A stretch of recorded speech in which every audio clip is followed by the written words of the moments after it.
अग्नि देवता की पूजा करनी चाहिए। और अग्नि देवता कौन है? साक्षात सूर्य हैं। पद्म पुराण में भगवान लिखते हैं कि सूर्य जो हैं वो इतने प्रकाशमान थे कि स्वर्ग लोक के देवता उस रोशनी से अपने आप को बड़ा ही परेशान महसूस करने लगे, बहुत परेशान हो गए। सब सोचने लगे कि इतनी रोशनी तो कोई सही नहीं पाएगा, इनका तेज इतना है कि उनकी पत्नी तक उनको छोड़ करके चली गई, और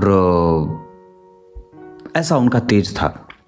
ये कश्यप ऋषि के पुत्र हुए, और दरअसल सूर्य इतने तेज से युक्त थे कि देवता भगवान ब्रह्मदेव के पास गए, जो पितामह कहे जाते हैं।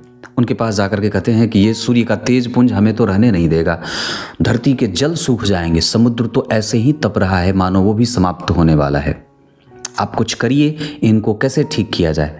तो भगवान सूर्य की उपासना करते हैं, ब्रह्मदेव उनको याद करते हैं, उनके पास जाकर के स्तुति गाते हैं कि आपके रहने से ही धरती पे जीवों के अंदर आत्मा विराजमान है, आप प्रत्येक प्राणी के अंदर आत्मा स्वरूप बैठे हुए हैं, तो आप अपनी रोशनी कम करिए, उसमें उष्णता कम करिए। तो भगवान सूर्य कहते हैं तुम्हें जो ठीक लगे तुम कर लो, आपको जो अच्छा लगे आप कर लीजिए। ब्रह्मदेव कहते हैं ठीक है। उन्होंने तुरंत तत्काल तुरंत ही विश्वकर्मा भगवान को बुलाया, विश्वकर्मा भगवान को बुला करके और फिर कहा इनकी रोशनी को कम करिए, इनकी रोशनी छांटिए। तो फिर उनकी रोशनी छाटी जाती है, जिनसे सुदर्शन चक्र बनता है, देवी मैया के अस्त्र शस्त्र बनते हैं, तब जाकर के उनकी रोशनी थोड़ी कम हुई, ऐसा पुराणों में आया है। तो ये बड़ा ही सैद्धांतिक पक्ष है कि भगवान सूर्य के तेज के स्वरूप में जो जिस व्यक्ति की कुंडली में विराजमान होते हैं, उसका तेज प्रायः आम आदमी नहीं सह पाता, या उसका तेज बड़ा ही प्रचंड दिव्य होता है।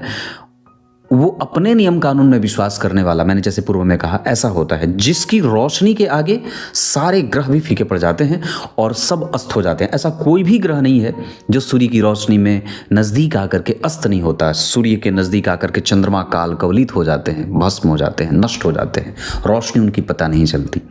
तो ऐसा है, सूर्य की रोशनी में आकर के गुरु जैसा विशाल ग्रह भी एकदम बिल्कुल शांत हो जाता है, शनि जैसा मंद ग्रह जो कि उनके पुत्र हैं वो भी अस्त हो जाकर के शांत हो जाते हैं। तो सारे ग्रह वहां आकर के शांत हो जाते हैं, जो साक्षात सूर्य भगवान के जो है वो दिव्य स्वरूप के रूप में हमारे सामने उपस्थित होते हैं। तो ये बात सूर्य की हुई।